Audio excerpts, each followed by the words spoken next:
ಅದಕ್ಕೆ ನನ್ನ ಕೈಲಾದ ಅಳಿಲು ಸೇವೆ ಮಾಡ್ತಾ ಇದ್ದೀನಿ. ಇದನ್ ಬಿಟ್ರೆ ಬೇರೆ ಯಾವ ಕೆಟ್ಟ ಉದ್ದೇಶನೂ ನನಗಿಲ್ಲ ಕಣಪ್ಪ. ಅವನು ಚೆನ್ನಾಗಿರ್ಲಿ ಅಂತಷ್ಟೇ ನನ್ನ ಆಸೆ. ನೀನ್ ನಂಬೋದಾದ್ರೆ ನಂಬು, ಬಿಡೋದಾದ್ರೆ ಬಿಡು.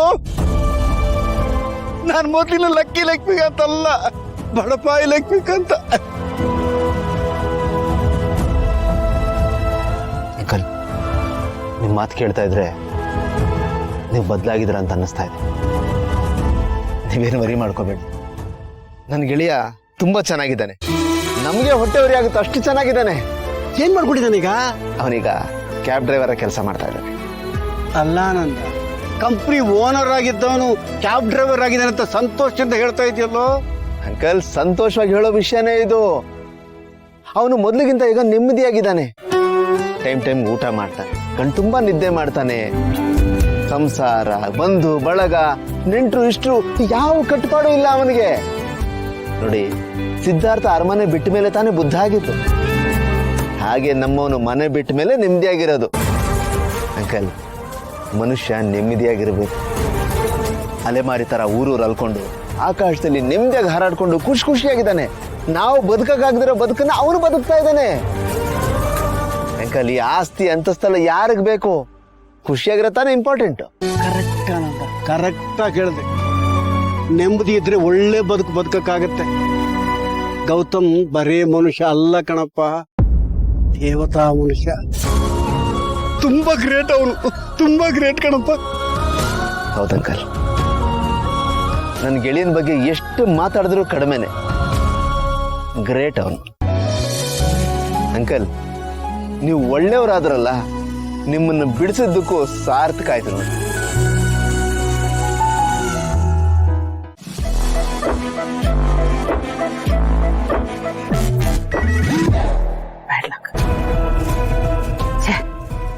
ಒಂದೇ ಒಂದು ಕಾರ್ಡ್ ಜಸ್ಟ್ ಮಿಸ್. ಆ ಕಾರ್ಡ್ ಏನಾದ್ರೂ ಸಿಕ್ಕಿದಿದ್ರೆ ಎಲ್ಲ ಗೆಲ್ತಾ ಇದೆ. ಆದ್ರೆ ಹೀಗೆಲ್ಲ ಕಳ್ಕೊಂಡೆ.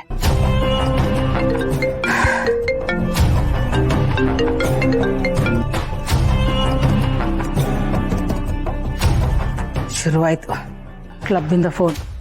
ಯಾವಾಗ ತೀರಿಸ್ತೀರಾ? Hi ma'am.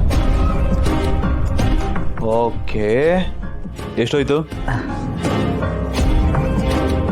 ಜಾಸ್ತಿ ಏನಿಲ್ಲ, ಹೋದ್ ಸರಿಯಿಂದ ಕಮ್ಮಿ, ಜಸ್ಟ್ 40 lakhs. ಒಂದೇ ಒಂದು ಕಾರ್ಡ್ ಕಣೋ, ಒಂದೇ ಒಂದು ಕಾರ್ಡಿಂದ ಎಲ್ಲ ಹೋಯ್ತು. Just miss. ಪಾಠಾಗಿ ಹೇಳ್ಬಿಟ್ಟು ಕ್ಲಿಯರ್ ಮಾಡಿಸ್ಬಿಡು. ಏನ್ ಹೇಳ್ತಾ ಇದ್ದೀರಾ ಅತ್ತೆ? 40 lakhs? ಇಷ್ಟೊಂದು ಈಸಿಯಾಗಿ ಹೇಳ್ತಾ ಇದ್ದೀರಾ? ಮನೆ ಸಿಚುವೇಶನ್ ನಿಮಗೆ ಗೊತ್ತಲ್ವಾ? ಬ್ಯಾಂಕ್ ಅಥಾರಿಟಿ ಯಾವಾಗ ಯಾವ ಪ್ರಾಪರ್ಟಿನ ಸೀಸ್ ಮಾಡ್ತಾರೆ ಅಂತ ನಮಗೆ ಗೊತ್ತಿಲ್ಲ. ಇಂಥ ಟೈಮಲ್ಲಿ ಈ ಥರ ಮಾಡ್ಕೊಂಡ್ ಬಂದಿದ್ದೀರಲ್ಲ, ನಿಮ್ಗೆ ಏನು ಹೇಳ್ಬೇಕಂತ ನಂಗೆ ಗೊತ್ತಾಗ್ತಿಲ್ಲ. ನೀನೊಬ್ಬಳಿದ್ದೆ ನನಗೆ ಉಪದೇಶ ಮಾಡೋದಕ್ಕೆ.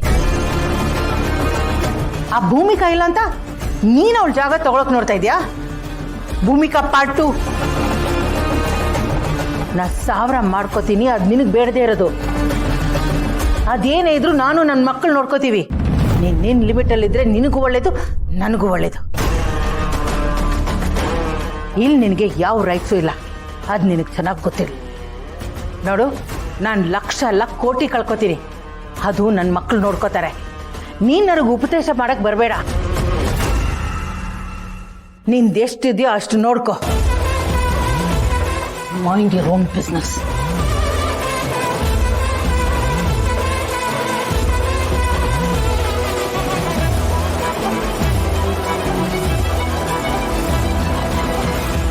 ಅಂದ್ರೆ ಇವ್ರು ಯಾರಿಗೂ ನಾನಂದ್ರೆ ಕೇರೇ ಇಲ್ವಾ? ಇವ್ರು ನನ್ನನ್ನು ಏನು ಅನ್ಕೊಂಡಿದ್ದಾರೆ? ನನಗೇನು ಬೆಲೆನೇ ಇಲ್ವಾ? ನಾನು ಅಷ್ಟೊಂದು ಚೀಪಾ? ಮೈಂಡ್ ಯುವರ್ ಓನ್ ಬಿಸ್ನೆಸ್ ಅಂತೆ. ಒಳ್ಳೇದೇನು ಹೇಳಕ್ ಬಂದ್ರೆ ನನಗೆ ಸೊಸೆ ಅಂತ ಅವ್ರು ಅಷ್ಟೊಂದು ಹೇಳಿದ್ದೆಲ್ಲ ಸುಳ್ಳ? ಹಂಗಂದ್ರೆ ನಿಂದೆಷ್ಟಿದ್ಯೋ ಅಷ್ಟು ನೋಡ್ಕೊಬೇಕಾ? ನೋಡ್ಕೊತೀನಿ, ಚೆನ್ನಾಗಿ ನೋಡ್ಕೊತೀನಿ.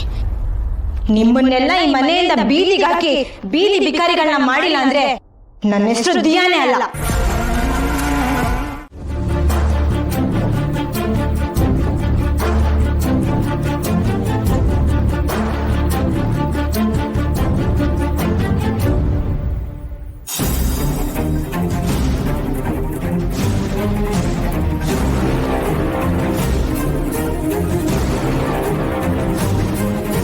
ಮಲ್ಲಿ ಏನಕ್ಕೆ ಇಲ್ಲಿ ನಿಂತಿದ್ಯಾ?